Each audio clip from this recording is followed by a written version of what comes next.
자, 우리 오늘 88문입니다. 88문. 우리 다 같이 88문 읽도록 하겠습니다.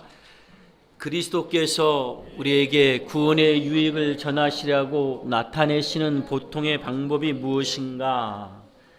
What are the outward and ordinary means whereby Christ communicates to us the benefits of redemption? 자, 예수 그리스도께서 우리를 구원하셨습니다.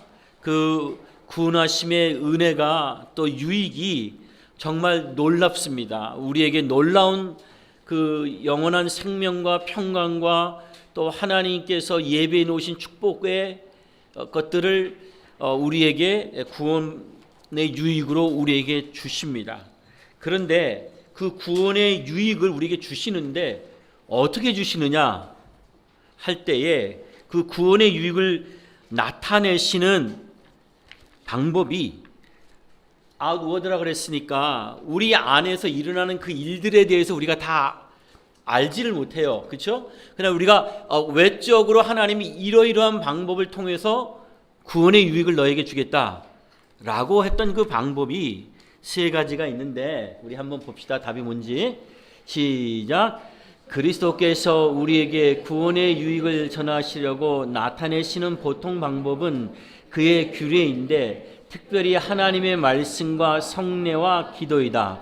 이것이 모두 그 택하신 자에게 효력이 되어 구원을 얻게 한다. The outward and ordinary means whereby Christ communicates to us the benefits of redemption are His ordinance, especially the word, sacraments, and prayer, all of which are made effectual to the elect for salvation. 자, 하나님께서 구원받은 하나님의 자녀들에게 구원의 유익을 베푸시는 세 가지 방법이 있습니다. 그 첫 번째는 뭐냐면은 하나님의 말씀입니다. 하나님께서는 하나님의 말씀을 통해서 하나님이 우리에게 주시고자 하시는 그 구원과 그 구원의 유익이 어떤 것인지 깨닫게 해주시고 알게 해주시고 그 구원의 유익을 우리의 심령으로부터 그리고 그 하나님의 말씀에 순종하는 것을 통해서 우리의 실생활에 이르기까지 그 구원의 유익을 전해주십니다.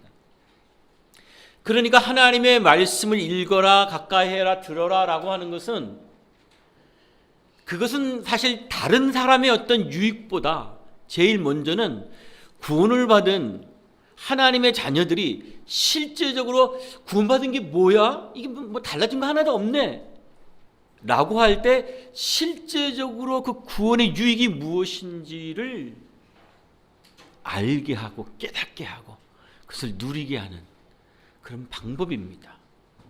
그러니까 하나님의 말씀을 가까이 하는 것이 성실하게 듣고 그 말씀을 마음에 새기는 것이 너무너무 중요하다. 두 번째는 뭐냐 하면 성례입니다. 성례가 뭡니까? 세크라멘트라고 하는 것, 이거 홀리 커뮤니언 그리고 베프티즘을 말하는 거죠. 이 세크라멘트라고 하는 것은 세례와 성찬을 말하는 겁니다. 천주교에서는 7가지 성례를 이야기하죠. 천주교에서는. 그러나 기독교에서는 2가지 성례를 지킵니다. 나머지 5가지 성례가 그것이 성경의 근거에서 하나님께서 직접 지키라고 말씀하신 것이면 우리도 그것을 지킬 것입니다. 그런데 그것들은 성경에서 하나님께서 그리스도께서 직접 그것을 행하라고 말씀하신 것이 아니기 때문에 그래서 우리는 이 5가지 성례는 우리가 예를 들면은 그 뭐 혼배성사와 같은 그런 것들 결혼을 하고 그럴 때도 우리가 교회에서 우리 결혼 예배로 드리죠. 그만큼 결혼이라고 하는 것이 중요한 부분이기는 하지만 이제 주님께서 모든 교회에게 모든 성도에게 지켜 행하라고 주신 것이 아니기 때문에 우리는 그것이 가지고 있는 가치가 있을지언정 우리가 그것을 성례로 하지 않습니다. 그러므로 여러분, 세례가 교회 가운데 일어나는 것은 하나님이 우리에게 주신 구원의 유익을 정말 우리에게 감동적으로 나눠주시는 순간이에요. 그래서 여러분, 교회 안에 세례가 일어날 수 있도록 우리가 구원의 복음을 전하고 사람들을 그리스도 앞으로 인도하는 전도에 힘쓰는 그것은 구원받은 우리 모두에게, 이 공동체 전체에게도 엄청나게 큰 유익이 되는 것입니다. 세례를 통해서 그 세례에 참여하는 사람만이 아니라 세례를 지금 보고 있는 우리들도 뭐죠? 아, 나도 이전에 이렇게 죄 가운데 있었다가 이렇게 구원을 받았구나. 그 세례가 거행되는 것을 보면 볼수록 어때요? 다시 한번 내가 나 첫 마음으로 돌아가야 되겠구나. 나 첫사랑으로 돌아가야 되겠구나 하는 그런 마음 가운데 여러분의 신앙이 다시 한번 리뉴얼되는 거예요. 갱신되는 거예요. 그런 면에서 여러분, 세례는요 너무너무 중요한 그런 성례에 해당됩니다. 성찬은 무엇입니까? 제가 여러분들에게 성찬에 참여할 때 일주일 전에 우리 광고하면서 준비하라라고 할 때 사실은 우리는 거의 준비를 하지 않고 그냥 옵니다. 그런데 여러분, 성찬이라고 하는 것은 지금 여러분이 이제 곧 듣게 될 설교가 귀에 들리는 하나님의 말씀이라고 한다면, 여러분, 성찬은요 여러분의 눈에 보이는 하나님의 말씀입니다. 성찬은 우리 주 예수 그리스도의 십자가에 복된 그 희생이 우리에게 주는 놀라운 사랑에 대해서 우리가 감사합니다. 그것을 우리가 기념하고 기억합니다.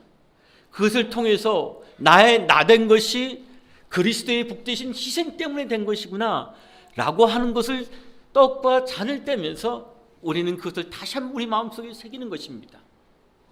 그러므로 이 성찬에 참여하는 것은 여러분에게 여러분의 심령 가운데 구원의 복된 유익을 나눠주는 것입니다.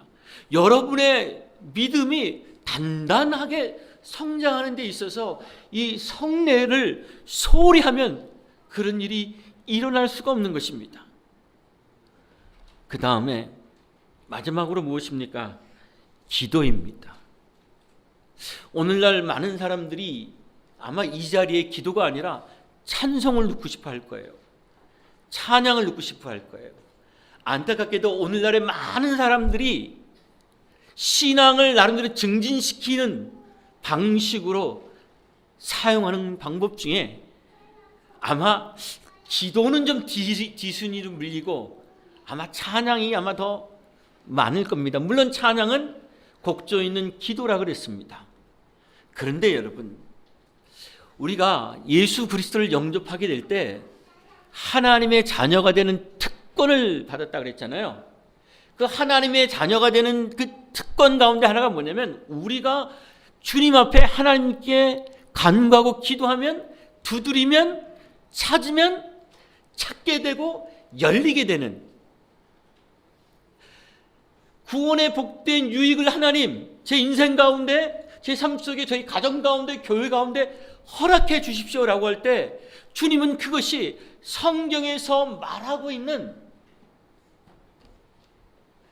하나님 앞에 참으로 존귀한 것이기 때문에 주님은 어때요? 들어주시는 거예요. 구원의 유익이 제 신앙 가운데, 제 생활 가운데 풍성하게 하여 주옵소서. 주님, 여러분들이 기도하고 간구할 때 주님 어때요? 여러분이 구하는 것 그 이상으로 더해 주신다라고 하는 거예요. 그런 면에서 여러분에게 하나님께서 주신 구원의 유익들이 이 세 가지 방식을 통해서 여러분들에게 꾸준하게 나타나게 될 때 여러분들이 택하신 자녀로서의 그런 복된 행복한 그런 신앙생활을 하게 될 줄로 믿습니다.